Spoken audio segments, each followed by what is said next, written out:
I love the African American community. I love internal family systems, and my goal is to bond the two in marriage so that the community that I adore can overcome the trauma that has bound us. And a broken community will become a whole community, one step at a time, one mentorship at a time, one training at a time, as long as there are people like me who are willing to help. I'm hoping this year to launch closed group counseling programs through the Nature and Transition program. Basically brings queer and trans people out onto the land. We also do a lot of narrative therapy, expressive arts, those sorts of things, and then a lot of land-based activities. A lot of folks aren't able to access mental health support. I'm already doing this coaching. I'm already doing a lot of this work, and so I think the IFS mentorship could really equip me to do that in a better way. My current job as a group facilitator for inner city BIPOC youth puts me in direct contact with 12, 13, 14-year-old groups. Every day I hear stories about gang violence, guns, drugs. Introducing parts language to these kids has helped to reframe their experiences and help them conceptualize behavior from a systems lens. As a person who provides a healing space for people with marginalized identities, I long for one of my own, a community of others dedicated to social justice work who want to use IFS to help serve the most marginalized by the system.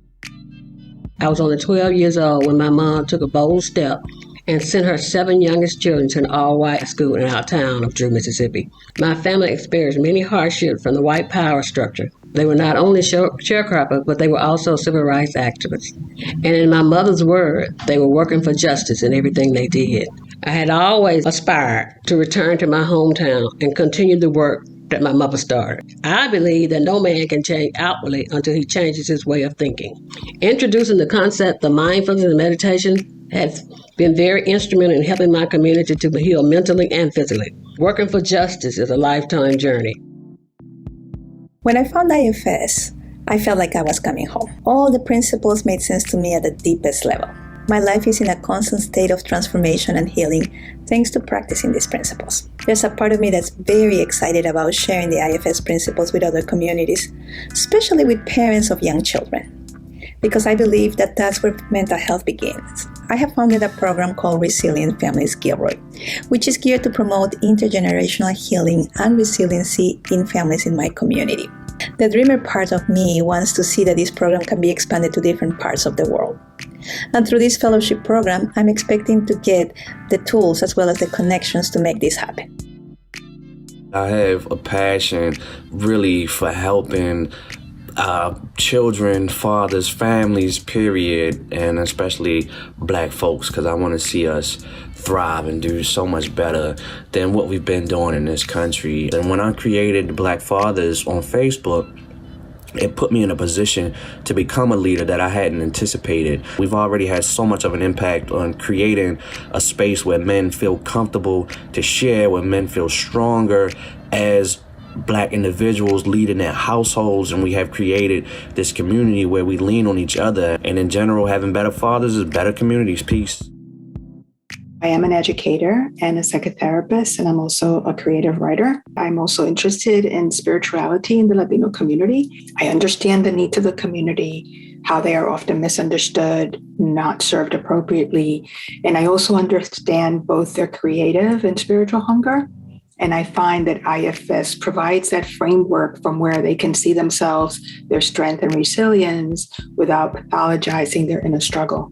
This is a great opportunity to help bring healing to the Latinx community and to help awaken the energy of the self in their lives as a way to promote leadership of self. The things that I want to create with the fellowship is I want to make IFS much more accessible to Black men. And Black men don't really listen to mainstream, but we do believe in people who are genuine. This is really my life mission. It's my life mission to heal myself and then show others how to heal themselves in that way. My goal with the fellowship is to visually show what that looks like in a way that's cool, in a way that I want to do that, or I need to call that brother, or I like that. That's what I want. I want to open people's eyes to what healing really is. One of the first experiences of self that I can remember is of having this deep-seated knowing that I'm trans. And in my home, it was not acceptable. I can only imagine the potential healing and recovery for generations if they met IFS at this point in their life. I wish I had it when I was much younger. So this is what I want to do for the young people, is to create a training framework for service providers that is rooted in the IFS practice. I think this can approach the idea of how we as a collective are facing systems of oppression. I feel some of the best work that we can do is at a community level. Coping with the challenges of oppression means access to high quality services, and having the time and the space to engage in them are privileges that many people don't have. I think that with this knowledge and process, I will be able to not only provide direct experiences for community members that facilitate healing, but also through training and one-to-one interaction, I can help provide an understanding of self-compassion to our 1,800 staff who also work directly with community members.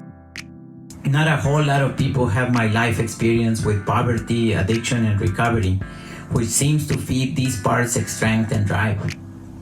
The helper shows up in my attempts to help change a situation. There is also a crusader part in me, the one who cares, perhaps too much, about the current status quo and can't accept it and goes on to do something about it. I plan to reach out to addiction treatment centers and offer a free talk to clients completing and leaving their centers. I anticipate a great amount of self-energy will be unleashed in the world, that it will be impossible for it not to transform. I'd love to apply the IFS training to our existing program curriculum that reaches over 500 multi-generational people annually, as well as share IFS more intimately with the 16 young adults in our fellowship each year.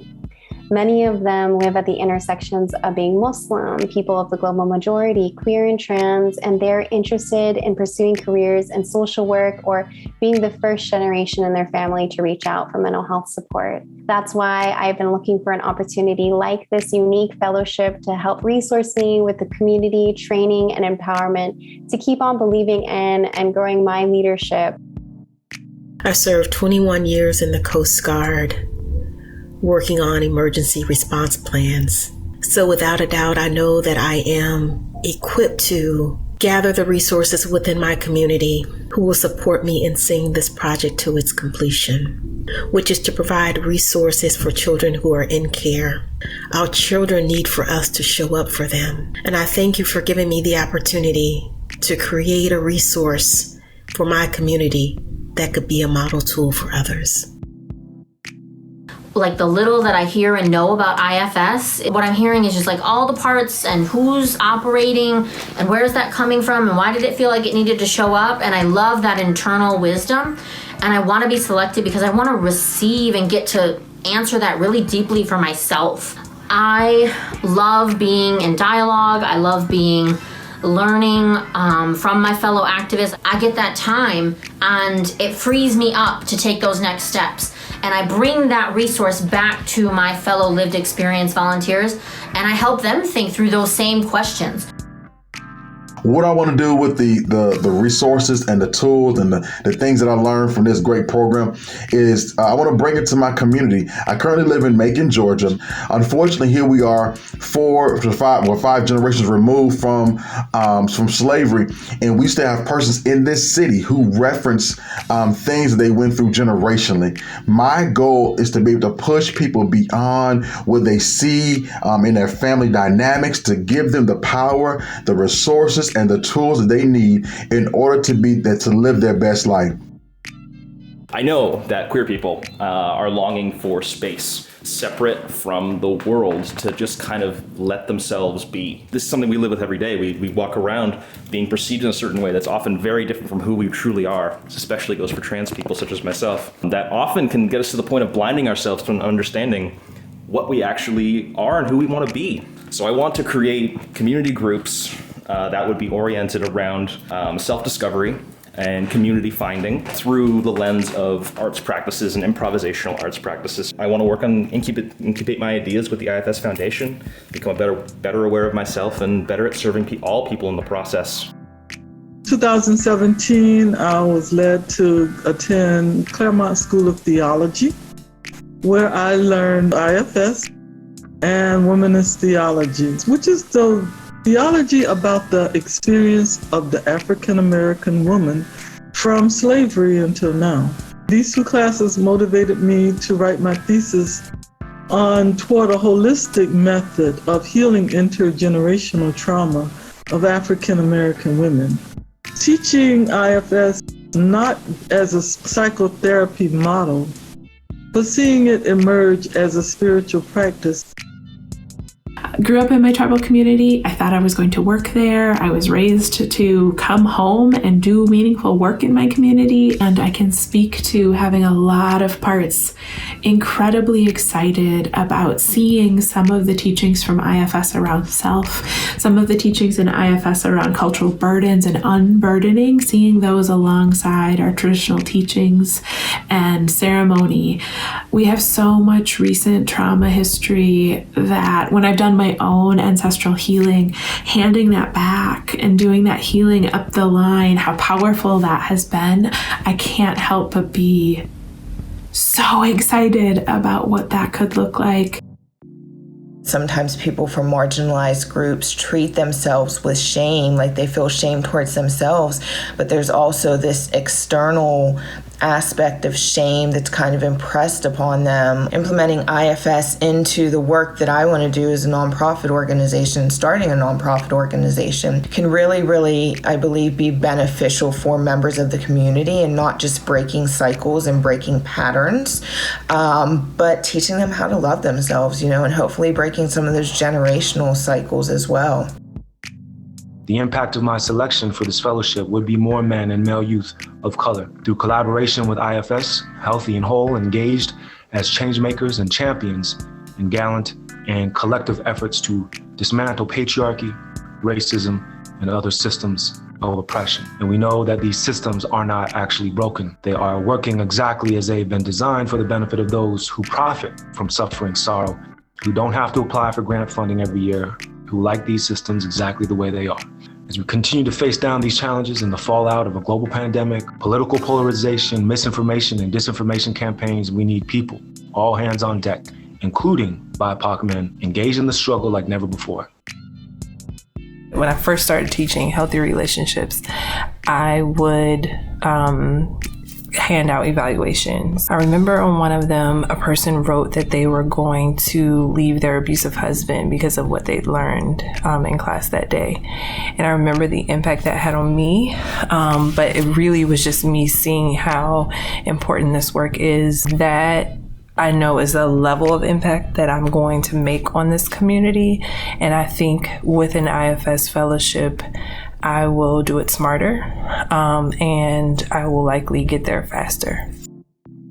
In the open and affirming seminary in which I teach, our fastest growing number of students identify as spiritual but not religious, as well as our QD BIPOC students. And their vocational aspirations are not to be clergy necessarily, but many are seeking to be chaplains in multi-religious or secular contexts. And so it's my estimation that IFS would be such a powerful resource for them to draw on in their own personal healing journeys, but also in their vocational work as a chaplain that can help them to show up to others and be present in ways that are restorative. I use graphic tees as a vehicle to have inspirational conversations.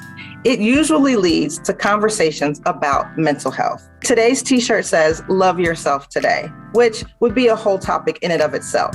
But I could use it as a conversation to introduce people to IFS. I am a transparent and visual link between faith and therapy, and it is important to destigmatize mental health in my community because that stigma keeps people in bondage.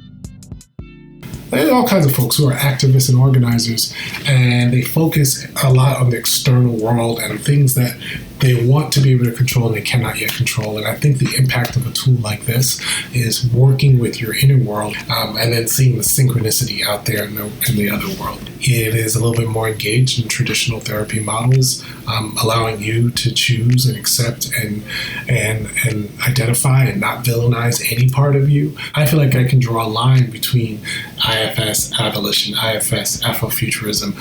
That triangle I think will be really important for folks working in marginalized communities community, especially marginalized communities of Black people.